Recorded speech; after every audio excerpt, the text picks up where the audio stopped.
Salam sejahtera dan salam sehat bagi kita semua.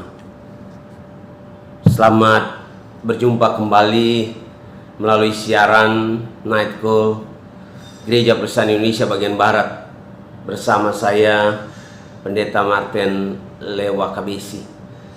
Kita bersama-sama akan menghayati karya Allah melalui kebenaran firman Tuhan. Karena itu mari kita berdoa memohon tuntunan dan penyertaan Roh Kudus. Kita berdoa. Bapa di surga, kami bersama-sama akan memahami kebenaran firman Tuhan. Karena itu buka hati dan terangi dengan kuasa Roh Kudus, agar firman yang akan kami baca dan kami renungkan boleh menjadi dasar hidup kami. Itu kami lakukan dalam perjalanan hidup kami. Berfirmanlah, karena kami anak-anakmu siap disapu oleh firman. Dalam nama Tuhan Yesus firman hidup kami berdoa. Amin. Bapak Ibu dan saudara-saudara, kita akan bersama-sama membaca dari Injil Matius sesuai dengan SBU kita Minggu 21 Maret 2021. Bacaan malam Matius pasal yang ke-20, Matius pasal 20 ayat yang ke-17, Matius pasal 20 ayat 17 sampai dengan ayatnya yang ke-19. Saya membaca bagi Bapak Ibu dan saudara-saudara. Pemberitahuan ketiga tentang penderitaan Yesus. Ketika Yesus akan pergi ke Yerusalem, Ia memanggil ke-12 muridnya tersendiri dan berkata kepada mereka di tengah jalan, "Sekarang kita pergi ke Yerusalem, dan anak manusia akan diserahkan kepada imam-imam kepala dan ahli-ahli Taurat, dan mereka akan menjatuhi dia hukuman mati.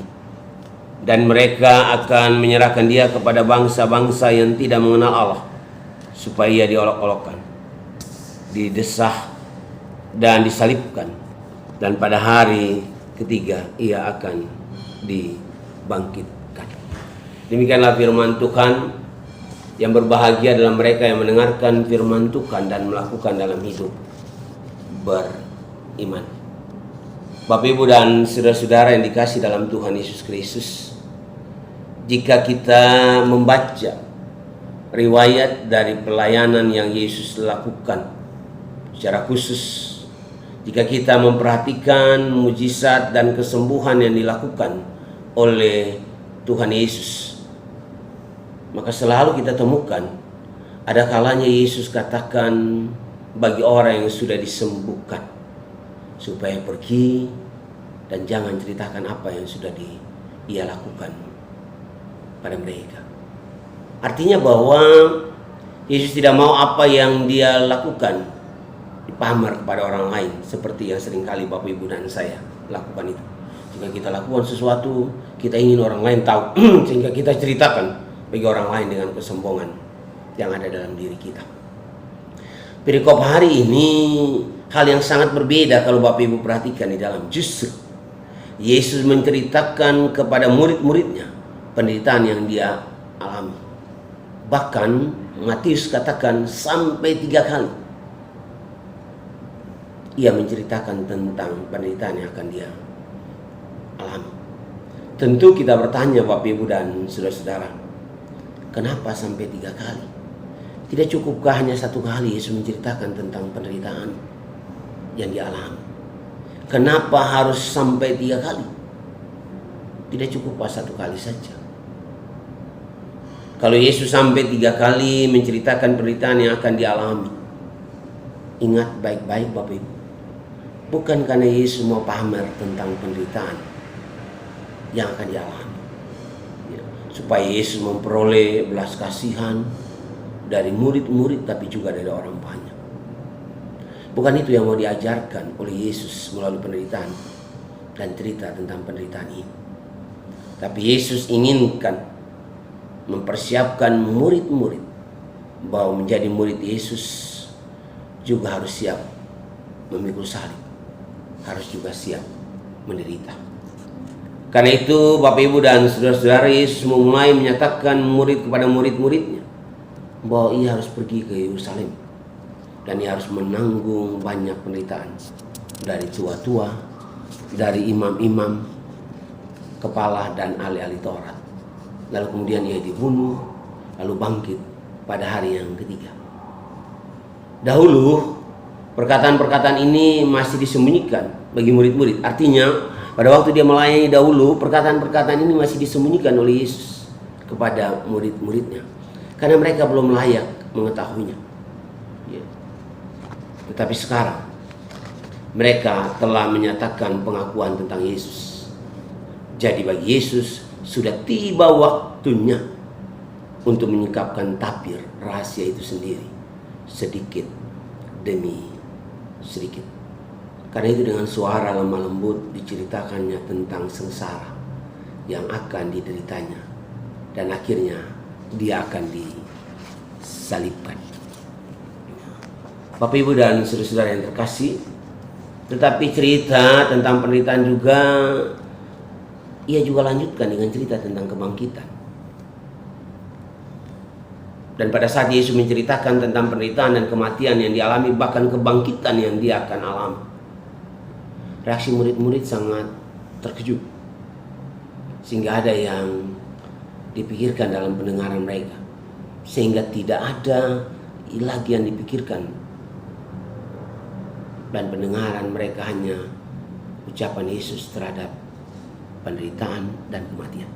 Pada saat mereka mendengar Yesus menceritakan tentang penderitaan yang dialami, yang ada di benak dan pikiran murid-murid hanya adalah penderitaan dan kematian yang akan Yesus alami. Sedangkan kata-kata terakhir dari Yesus tentang kebangkitan seolah-olah tidak lagi mereka dengar. Yang ada dalam benak mereka, apa yang dikatakan Tuhan Yesus tidak masuk akal.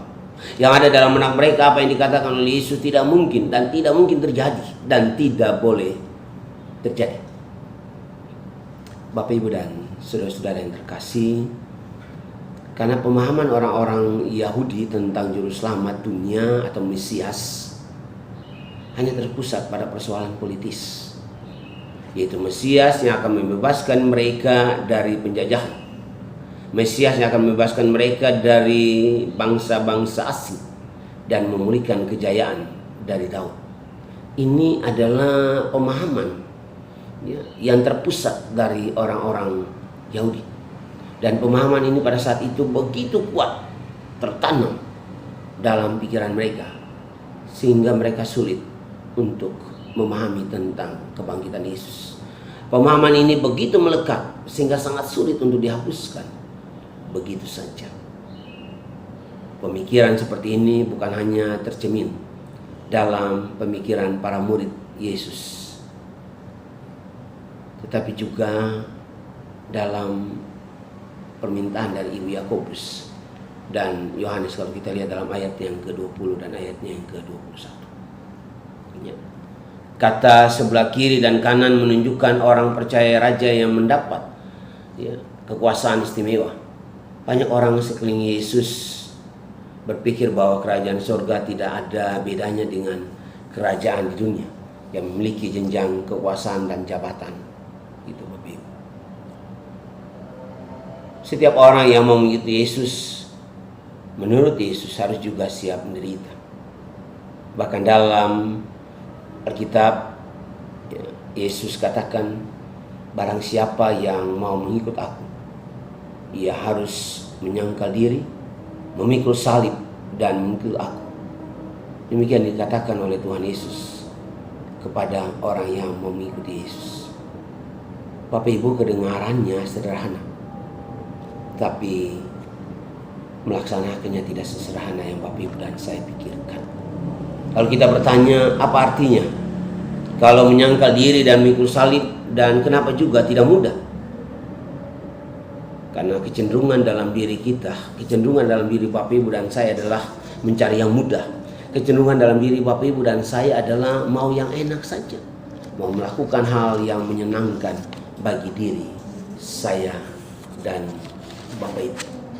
Sekalipun mungkin Bapak Ibu dan saya tahu bahwa itu tidak ada gunanya, atau bahkan hal ini merugikan baik bagi diri sendiri maupun juga orang lain. Lebih senang mengambil jalan pintas yang gampang dan enak daripada bersusah payah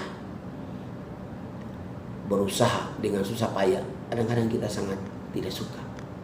Pokoknya yang ada dalam diri kita enak, nikmat, gampang, menyenangkan, dan memuaskan diri. Karena kecenderungan inilah Bapak Ibu dan Saudara, maka menahan diri itu perlu. Kita perlu menahan diri dari keinginan untuk melampiaskan amarah dan kejengkelan yang membabi buta. Kita perlu menahan diri dari godaan untuk mengambil jalan pintas yang gampang dan enak, tetapi dapat menyesatkan hidup kita. Mengikuti Yesus bukan gampang dan sederhana. Itu berarti kita harus menguasai dan menundukkan diri sendiri. Iman Kristen memang bukan iman yang gampang, tetapi yang kita dapat adalah sesuatu yang teramat berharga dan mulia, sesuatu yang bernilai abadi, yaitu keselamatan melalui kebangkitan Yesus. Amin. Kita akan masuk dalam doa syafaat. Mari kita satu dalam doa. Bapa di surga, kami bersyukur di tengah-tengah kami menyongsong karya keselamatan kebangkitan.